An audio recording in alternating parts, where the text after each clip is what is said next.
एक बार पुनः से न्यूज भारत पर मैं अखिलेश पांडे आपका स्वागत करता हूं। वक्त हो चुका है न्यूज बुलेटिन का।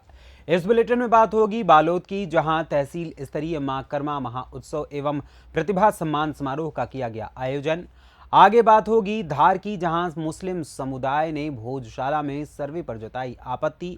साथ ही आगे चर्चा होगी सुल्तानपुर की, जहां लम्भुआ नगर पंचायत अध्यक्ष ने 151 कन्याओं का पूजन कर किया भोज, लिया आशीर्वाद। और भी तमाम खबरों पर आइए करते हैं विस्तार से चर्चा। बालोद में तहसील झिरिया साहू समाज के तत्वाधान में तहसील स्तरीय मां कर्मा महोत्सव एवं प्रतिभा सम्मान समारोह का आयोजन तहसील साहू समाज द्वारा किया गया था। तहसील साहू समाज के अध्यक्ष महेंद्र कुमार साहू, सरपंच ग्राम पंचायत अरकर ने बताया कि प्रतिवर्ष अनुसार इस वर्ष अभी मां कर्मा माता जयंती बड़े ही धूमधाम से साहू सदन में रखी गई थी, जिसमें तहसील स्तर के पदाधिकारी एवं सदस्य साथ ही महिलाएं भी इस कार्यक्रम में सम्मिलित हुई, जहां कर्मा माता के प्रतिमा को पूरे गुरूर तहसील में गाजे बाजे के साथ भ्रमण कराया गया। इस कार्यक्रम में मुख्य रूप से मुख्य अतिथि के रूप में पवन साहू समेत कई लोग उपस्थित रहे। हम उत्साहित हैं कि हमारे दिल्ली की कुलभूषण संत शिरोमणि भक्त माता कर्मा जी 1008वीं जयंती महोत्सव मना रहे हैं। मां कर्मा के जीवन का हर पल हम सब के लिए प्रेरणादायी है। समाज की बगिया को पल्लवित पुष्पित कर महकाने वाली है। आप सबसे विनम्र अपील करता हूं कि हम मां कर्मा के आदर्शों को आत्मसात कर परिवार, समाज व राष्ट्र को सुंदर और सुखी बनाएं। जन जन में प्रेम व सद्भाव का संचार करें तथा देश और समाज के लिए मर मिटने को तैयार हैं। मैं गौरव महसूस कर रहा हूं कि हम इस त्यागी तपस्वी कुल में पैदा हुए हैं, जहां मां कर्मा, मां राजीव, मां भानेश्वरी, मां देवी शक्ति, दानवीर भामा शाह तथा तपस्वी बाबा सत्यनारायण पैदा हुए, जो जग कल्याण और जन कल्याण के लिए अपना सर्वस्व न्यौछावर कर दिए। इन्हीं महान आत्माओं के पद चिन्हों पर चलकर अपने उच्च संगठनों के दिशा निर्देशों का पालन करते हुए समाज उत्थान के कार्य, मातृशक्तियों खासकर विधवा परित्यक्ता बहनों को घर परिवार समाज में सम्मान जनक स्थान। बालोद से सीनियर संवाददाता रमेश कुमार चेलक की रिपोर्ट। धार भोजशाला में उच्चतम न्यायालय के आदेश के परिपालन में जहां एक ओर पुरातत्व विभाग का सर्वे जारी रहा, वहीं दूसरी ओर शुक्रवार को मुस्लिम समाज के पुरुषों और बच्चों ने नमाज अदा की। मुस्लिम समुदाय के सदर वकार सादिक ने पत्रकारों से बातचीत करते हुए बताया कि पुरातत्व विभाग ने अपने सर्वे के दौरान उच्चतम न्यायालय के आदेशों की अवहेलना की है। आगे कहा कि हमारी मस्जिद व इमारत का मूल स्वरूप परिवर्तित कर दिया गया है और कमल मौलाना मस्जिद क्षेत्र के दक्षिण दिशा में करीब 4 फीट गड्ढे खोद दिए गए हैं। हमें नमाज पढ़ने होने से वंचित होना पड़ा, जिस पर हमारी घोर आपत्ति है। हमने जो मीडिया के जरिए सुना और जो हम खुद अभी मस्जिद के अंदर देख कर आए हैं, वो माननीय उच्चतम न्यायालय की पूरी तरह से अवहेलना हो रही है उसके आदेश की। कमाल मौला मस्जिद के बाईं तरफ दक्षिणी दिशा में कम से कम फर्श को 4 फीट तक खोद दिया गया है, जिससे वहाँ पर नमाजी नमाज पढ़ने से वंचित रहे। यह हमारे मूल अधिकारों का भी हनन है और मानव अधिकारों का भी हनन है। क्या ऐसा कोई नहीं है कि जो सुप्रीम कोर्ट के आदेशों का साक्षर पालन करवा सके? क्या इनके ऊपर कोई अधिकारी नहीं है? यहाँ कब तक इनकी मनमानी चलेगी? अगर फिजिकल एक्सकवेशन के लिए मना करा सुप्रीम कोर्ट ने, तो फिजिकल एक्सकवेशन बोलते किसको हैं? यही बोलेंगे कि यहाँ से आप हवास के जरिए धूल हटा दो। अगर आपने हाथ से हटाने की कोशिश करी तो फिजिकल एक्सकवेशन में आ जाएगा माननीय उच्चतम न्यायालय का। और माननीय उच्च न्यायालय ने भी बोला था कि आप इस तरह सर्वे करें कि किसी तरह का भी कोई नुकसान वहाँ पर नहीं हो इमारत को। तो इन लोगों ने हमारी मस्जिद का, हमारी इमारत का मूल स्वरूप परिवर्तित कर दिया है। ये बहुत घोर आपत्तिजनक है। उच्च न्यायालय की और उच्चतम न्यायालय के आदेशों की अवहेलना है। जैसे कि आप दावा कर रहे हैं कि इस भवन को नुकसान पहुंचा गया है, तो इसके लिए आगे आप क्या कार्रवाई? बिल्कुल, मेरे को हमने समाज को बोला है, समाज इसके लिए आगे शिकायत भी कर दी है। और वो एक शिकायत अलग बात है। मैं ये बोलता हूँ कि जो सुप्रीम कोर्ट का आदेश आया, जो लोग पालन नहीं कर रहे हैं, क्या इनके ऊपर भी कोई अधिकारी है या नहीं है? मैं तो आप लोग चौथा स्तंभ है देश का। मैं आप लोगों के माध्यम से ये अपील करता हूँ कि माननीय उच्चतम न्यायालय खुद अपने आप इसका संज्ञान ले। तो हमारे पक्षकार हैं।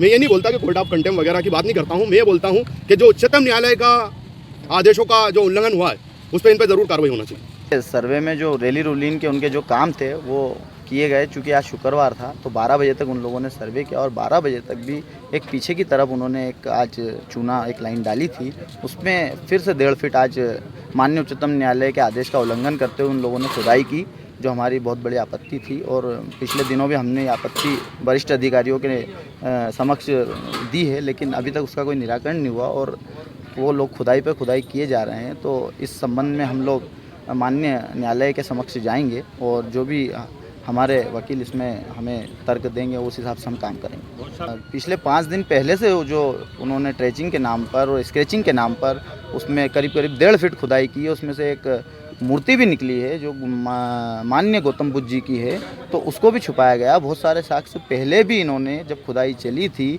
तो एक मानव शरीर का अंग खोपड़ी नुमा जो निकला था वो भी छुपाया गया, वो भी उसमें ऐड नहीं किया गया। तो हमारे बहुत सारे क्वेश्चन थे, उस क्वेश्चन पे माननीय उच्चतम न्यायालय ने हमें आदेश दिया है और खुदाई पर पूरी तरह रोक लगाई है। और खुदाई को ये कहते हुए रोक लगाई है कि मॉन्यूमेंट में किसी भी तरह का बदलाव या उसके स्वरूप के साथ छेड़छाड़ या उसमें कुछ भी तरह का नुकसान हो, ऐसी कोई खुदाई एसआई द्वारा ना की जाए। लेकिन फिर भी वो खुदाई किए जा रहे हैं, तो इस समक्ष हम हमारे वकीलों के द्वारा कोर्ट में इसको चैलेंज करेंगे और बहुत जल्द इसका आपको निराकरण बताएंगे।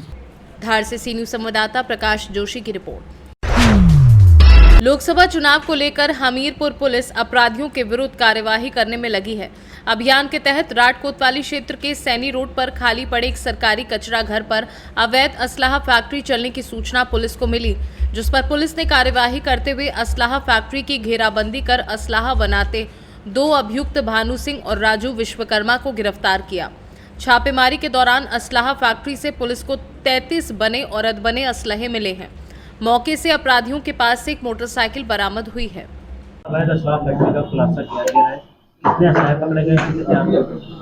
देखिए, आगामी लोकसभा चुनाव को सकुशल और शांतिपूर्ण ढंग से संपन्न कराने के लिए पुलिस अधीक्षक महोदय के निर्देशन में एक अभियान चल रहा है, जिसके तहत SHO राठ को सूचना मिली कि सैना रोड पे एक सरकारी कचरा घर है जिसमें जो है इन लोगों की गतिविधियों की सूचना मिली, जिससे पुलिस ने जाकर उसमें दबिश डाली, जहां 2 अभियुक्त गिरफ्तार किए गए। भारी मात्रा में असलहे, कारतूस बरामद किए गए हैं और उपकरण भी बरामद किए गए उस संबंधी, और एक मोटरसाइकिल भी बरामद की गई है।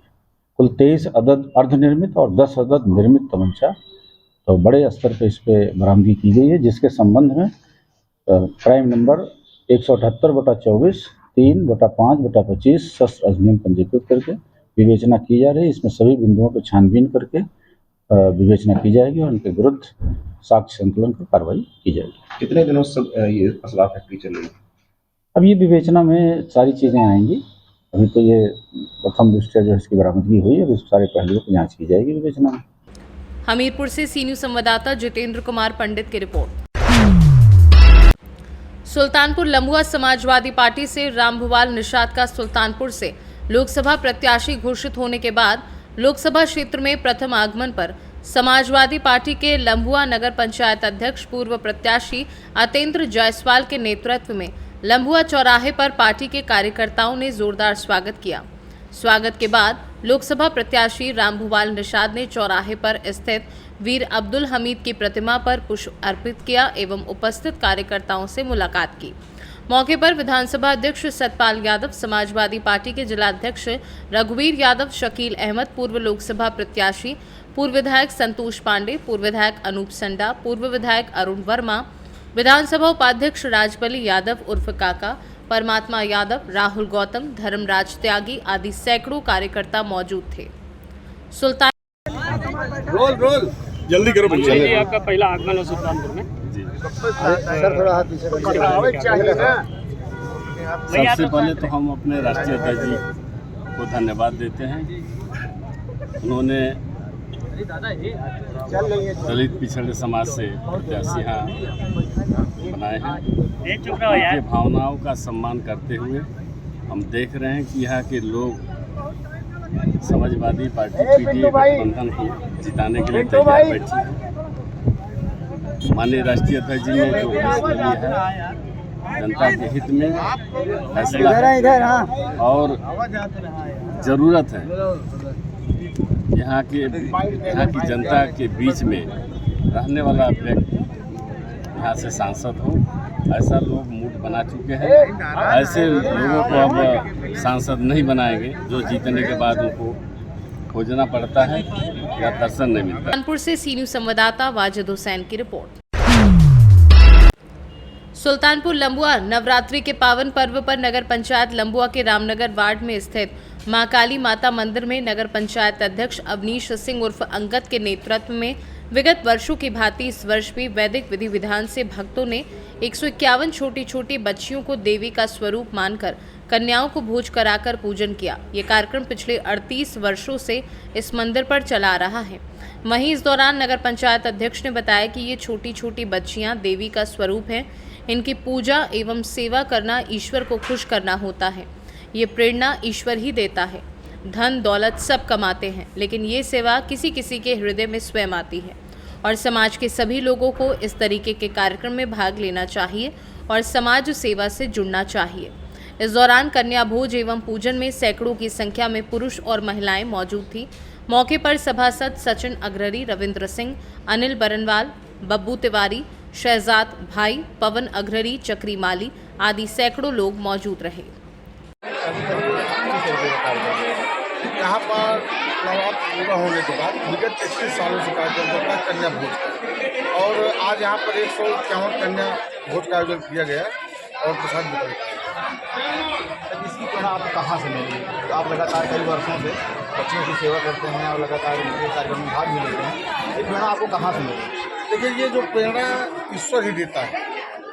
जैसे 2 पैसा सबके पास सब कमा खा रहे हैं, लेकिन सेवा का जो बीज है ये किसी किसी के हृदय में उत्पन्न होता है और हमारे गुरु महाराज के आशीर्वाद से हमारे अंदर होती है। इस सेवा के माध्यम से आप और भी लोगों को किस तरीके से प्रेरित करना चाहेंगे? देखिए, मैं तो बार बार कहता हूँ कि हर घर में अपने बच्चों को आप समाज सेवी बनाइए। जब वो दूसरे की सेवा करेंगे तो अपने माँ बाप की सेवा निश्चित रूप से करेंगे। हम तो हर घर में कहते हैं और हर मंच पर कहते हैं। क्या ये सेवा ऐसे ही लगातार आपकी होती रहेगी, चलती रहेगी? ये सेवा जब तक हमारे अंदर सांस रहेगी तब तक ये सेवा चलेगी। बोलिए सतगुरुदेव भगवान की। सुल्तानपुर से सी न्यूज़ संवाददाता वाजिद हुसैन की रिपोर्ट। फिलहाल के लिए इस न्यूज़ बुलेटिन में बस इतना ही। एक छोटे से ब्रेक के बाद पुनः हाजिर होंगे कुछ और खबरों के साथ। बने रहें सी न्यूज़ भारत के साथ। हर खबर आपके साथ, आपके हाथ।